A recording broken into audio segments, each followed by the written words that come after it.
What's up everyone, Vitaly here, and in this video I want to talk to you about Pinterest boards and one simple tip that you should be using if you aren't already to potentially boost the pins and the board itself in Pinterest so you can get more outbound clicks, more impressions, engagements, and saves. And that is literally taking a keyword that you are targeting in that board and in those pins and naming your board exactly that. Here's a quick example that illustrates what I'm talking about. So here is a board that I recently created called Amalfi Coast Itinerary. And this is a keyword that I found that is popular in Pinterest. I use a tool called PinClicks. I'll leave a link to it below this video, but it just helps me with finding popular keywords in Pinterest quickly. And the Amalfi Coast Itinerary keyword has over 1,700 searches a month, at least in the last 30 days. And so what I did was I created a new board, and guess what? The board is called exactly that. Nothing more, nothing less, just the keyword that is this exact same one. What this helps do is it just gives you a few more Pinterest SEO points because Pinterest does look at the boards, the naming convention of those boards. It's highly unlikely that someone will land on one of these boards in terms of a Pinterest browser, but the Pinterest search engine itself does examine these things. And these are small little breadcrumbs that you can add to help your pins just get more exposure.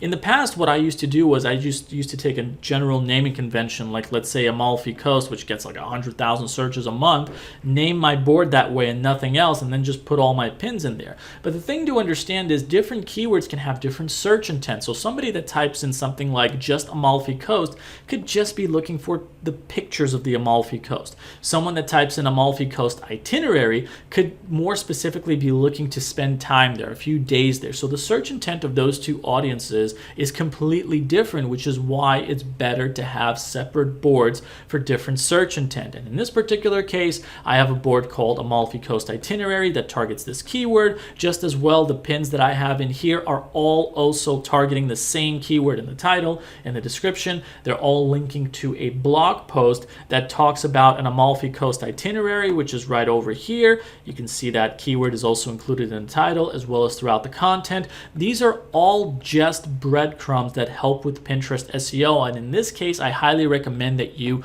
do this with your board naming conventions. Now, there may be two situations that you're in right now where you already perhaps have a board and you found a new keyword for that board and you may be thinking of changing the name of that board.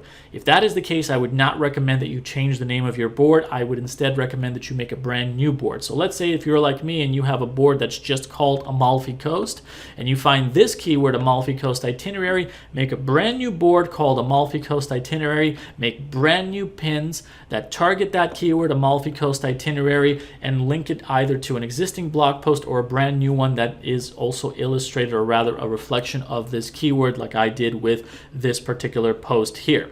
That is the first situation. The second situation is you're brand new to this kind of stuff and you may find situations where, let's say, you find multiple different options for Amalfi Coast. So one could be itinerary, one could be talking about, how to, let's see, well, these are all similar ones, but if I remove itinerary and I just type in Amalfi Coast, you're going to see a bunch of different ones right here. So there's let's see, Amalfi Coast outfit. Well, it's itinerary is one of them, so that's one board. Amalfi Coast Beach, photo IDs, Villa, that's an interesting one as well. These are all different things. So let's say I took two keywords, Amalfi Coast Itinerary and Amalfi Coast Villa.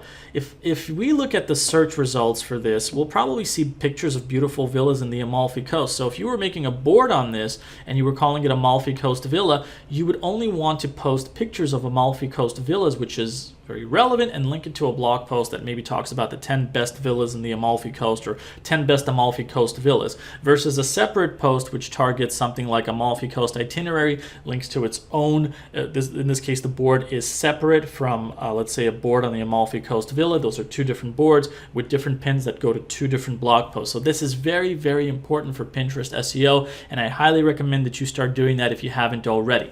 And that's all I wanted to mention in this video. If you have any questions, let me know. know. But if you enjoyed this content, like, share, and subscribe. You know the usual stuff. I post content about how to get traffic to your website, how to run an online business. This travel blog that you see here actually does make me a full-time income. Here's one of those income reports that you see over here over the last 30 days. And if this is something that you're interested in learning how to do, I will also leave a link below this video, which will take you to a free beginner case study that will give you an action plan to follow so you can actually create a website like this, whether that be a travel blog or some kind of other niche type of blog, to get traffic from different sources, from Pinterest, Facebook, other types of traffic platforms out there, so you can start making money from that potentially. So thanks for watching, and I'll see you in the next one. Take care, everybody.